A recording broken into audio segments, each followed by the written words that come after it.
Yes, Anna and everybody, good morning and welcome to this exciting third day. I must say that it's one of the most riveting conferences I've ever been part of and I've ever attended.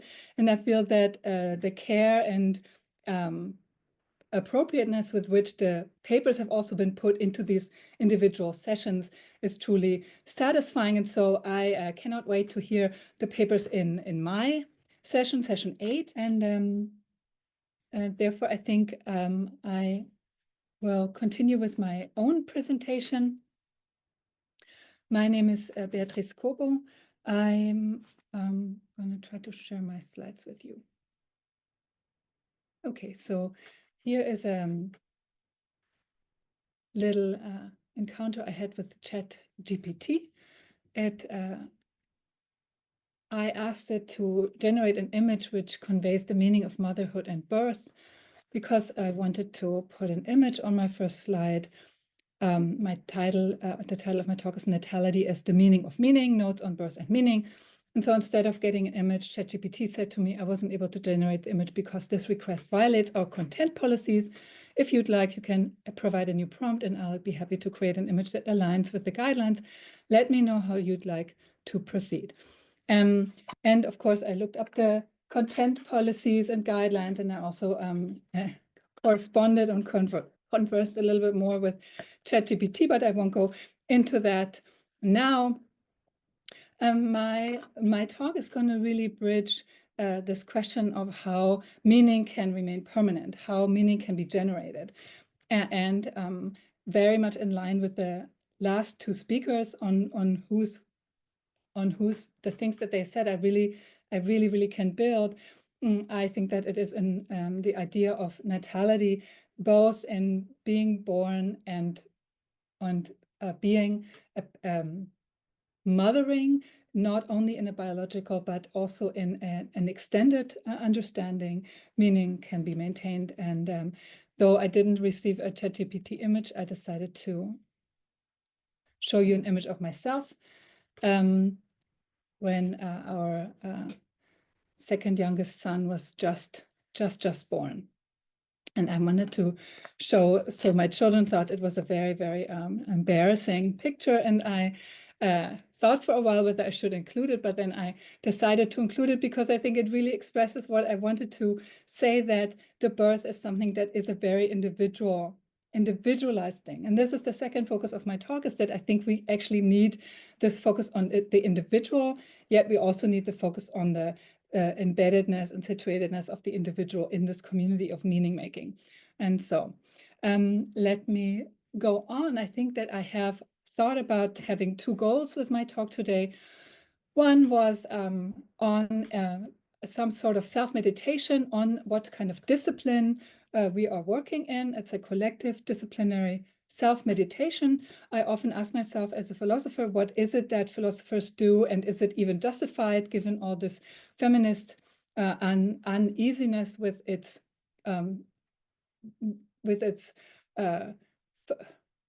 focus on death and its denial of the feminine? Can we even go on being philosophers? And so this is my first question.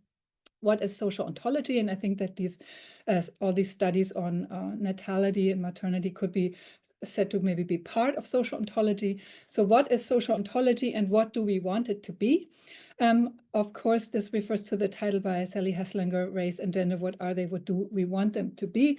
And I think we need to ask that also of the discipline that we're working in, to work on the frame. And then I would like to try my hand at a substantive argument. And here is my thesis, or the thing that I want to defend, is that natality guarantees meaning permanence. And this is how I'm going to attempt it. So for the self-meditation, I'm going to revisit Anna Hennessy's excellent book, Imagery, Ritual, and Birth, Ontology Between the Sacred and the Secular, because it is in this encounter with Anna's work that I really started to think about the implications of birth for social ontology. And for the argument, I would like to start working towards saying that meaning depends on individuality. Initium is Arendt's word, and intergenerational transmission of meaning, namely canon. Another way of understanding the canon and rereading the canon. So ultimately, we should be able to say that social ontology works on meaning theories that are for and open to the future. So this is the two aims of my talk. I have worked a little bit, begun to work on this in a very recent publication. This is a monograph entitled Permanence of Meaning, Bedeutungspermanenz, and it came out last November. And this book project really started 5 years ago in this seminar that I taught with students on the question of whose lives matter. It was a seminar I taught at Salzburg, and I had fantastic students, and it was a very wonderful seminar. And it asked this question, whose lives matter, in terms of real world concerns that the students had, but also as a disciplinary investigation. And so in this, I came to then propose, after working on this for a while, I wanted to say that meaning is, so I'm a language philosopher from my training and from my inclinations, but I wanted to start with this feminist question. I think this is a feminist question, whose lives matter. And also the question, of course, who gets to be born at all is another part of this question. But I wanted to say that meaning is relational and processual, and that has some positions that it is against, namely philosophies of angst, which are obsessed with the fear of death and the strive for immortality. Some aspect of transhumanism. If transhumanism says, let's design evolution to achieve a non-finite, non-biological existence, I think that that argues for anti-natality, because the wish to live forever denies life and meaning, I want to say. And it is also posed against theories of meaning that conceive of meaning as a static thing, that frees meaning as a momentary instrumentalized reference, and also place it in this very means and irrational framework. So I do think that we need to ultimately rethink our concept of agency. I instead want to try to develop a take or a theory or work towards a theory that says that life as a process of relating is meaningful. And in this sense, it is also good for us. What does it mean? The participation in real and future communities of speakers constitutes a moral obligation. Now you might think, oh, that's very Kantian, moral obligation. It might not be such a nice thing, but no, I think it is, because this obligation is, I think, the space. It is like a space in which we can flourish and bring out our potential to fruition. So that is eudaimonia. I think this is a, here I think Arendt's very important, because she thinks that it's a space in which we can appear. And I think meaning making is this space. So I also want to refer back to Adriana Cabarero. This is her latest book. It's from 23, I believe, yes. Where she talks about icons of hyper-maternity. And she talks about Simone de Beauvoir here, and I want to read this quote if I can. Spica fra questi temi, il tema della maternità, trattato da Beauvoir in termini decisamente negativi, quasi una maledizione naturale, dalla quale la donna dovrebbe affrancarsi. Also, prominent among these themes is the theme of motherhood, treated by Beauvoir in decidedly negative terms, almost a natural curse from which woman should free herself. According, now, second part of the quote, according to the philosopher's existentialist perspective, humankind is indeed characterized by the capacity to transcend its animal condition, that is, to realize itself as a singular existence endowed with consciousness and freedom. So here we have a worry that maternity, or maybe the being identified too much with nature and not with reason, as we saw in the brilliant first presentation, to give capacity back to the process of giving birth. Here is the worry that Beauvoir has, that being a mother is some form of biological determinism. So I think strikingly, this also is a worry that language philosophers have. For example, Max Stirner in 1844 wrote a book that was called Der Einzige und sein Eigentum, the unique one and his property, in which I think the upshot is that he says, well, fixed meanings could hamper my ability to begin anew.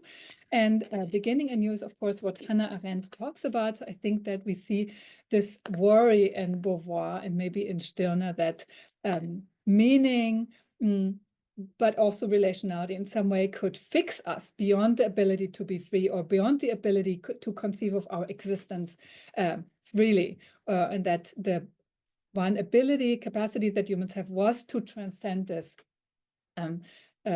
this nature. Now I'd like to turn to Anna's book and read a little bit from a review that I wrote of it.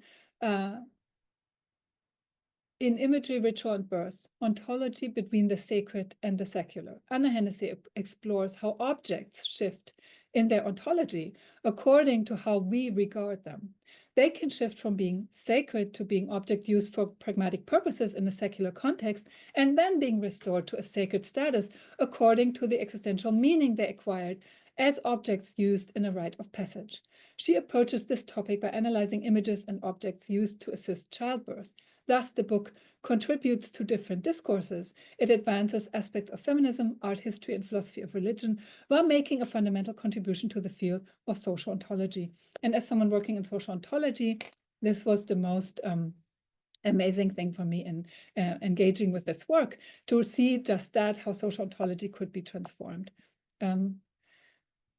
Let me go on a little bit more. I think what Anna does so convincingly is that she gives a critique on a particular analytic discussion of mental representation. Imagery, Ritual, and Birth presents a critique on the academic discussion of mental representation underlying analytic social ontology. The book is as much about images and rituals of birth as it is about ontology itself. Indeed, understanding the sacred dimension of birth is transforming social ontology in an ontological sense. If the ontology of objects is shifting because we are imposing a status on these objects, then this ontology is entirely up to us. It is constantly transforming. And if we think that reality is mind-dependent, then what we take these objects to be will transform them and us. So I think what this amounts to is to say that the acceptance of birth is a transformation of our discourse away from death and towards natality, and that this opens up our view towards the relational and the becoming. Allowing us to see the sacred in the actual biological process of birth makes us aware of ourselves as processual and relational beings. Our life is defined as much by its finitude as by its process, but mostly by its being through others. Transforming the culture of birth through a new image, a project to which Hennessy's important book contributes, is transforming our entire collective being. So I think that this is a great project and a very important one. And I would like to talk a little bit about our collective being. There is a really wonderful, excellent, interesting study that professor did in Zurich, Judith Burkhardt, and she does experiments with this marmosets, with these little primates, and she can show that cooperative breeding might explain our motivational readiness to communicate. So while grand apes, like let's say chimpanzees or orangutans, have the ability to have the mental, let's say, capability and the capacity, like a tool use capacity, to be very advanced, they really do not have the same motivational readiness to communicate that humans have. And we might ask ourselves, well, what is that? What's the difference? And the difference really lies, as the study and other studies show, in this necessity that we have to share childcare duties. So we must communicate, we must share our food, we must take up different roles, because that is how our species evolved to be ready to communicate. So meaning making is intimately tied into who we are as biological beings, and our capacity to have thought, as Nietzsche already said very negatively, that the consciousness is just a net from person to person. That is actually the gift we have to make meaning. Here we see another study. It's also relatively recent. It is from Nature from 2024, and it shows how AI models collapse when they trained on recursively generated data. What that means is that meaning will not maintain if it's just static, if it's just trained on the same meaning that already exists. If it's missing the new, it very quickly will deteriorate. So here you have 4 steps. You see an AI system trained to generate an image of a dog. Various dog images emerge. Then you have a tending towards the medium, of course. It's always tending to that median line of what's most represented. So in step 3, we have a little variation. In step 2, in step 3, we have only golden retrievers. And in step 4, it has broken down. We have no more dog shape. So here we have actively lost meaning because we didn't have this transmission tool.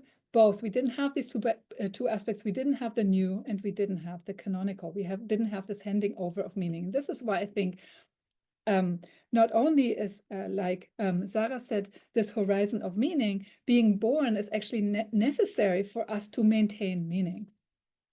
And this is, I think, something you can also see with Hannah Arendt in The Human Condition. I thought it was interesting to give the other 2 titles. She had always thought about giving it the title Amor Mundi, Love for the World, but then decided against it. And then she also gave it a different title in the German translation, which she did herself, of course, Vita Activa, oder vom tätigen Leben. So I think these 3 aspects highlight different aspects of the work. And I won't go into it in detail. This is almost at the end of the presentation, but I wanted to say that I think what Arendt speaks against is this desire to leave the world, this ultimate Archimedean point that we want to say, leave it all behind. And I think that this desire can be felt very, very strongly if you think about all the phallic objects that are being shot into space right now. So the desire to leave the world is a negative thing, and it's counteracted with this, as we heard before, this beautiful idea of the ability to begin anew. And here we see a very young people at the European Youth Parliament. I chose this image because I think it also shows that for Arendt this is political action, and that the new people, the young people, the new generations are called to take political action. And so this is really the 2 things I wanted to talk about, that meaning depends on individuality initium and intergenerational transmission of meaning, namely canon, and that in this way, social ontology works on meaning theories for and open to the future. Thank you so much.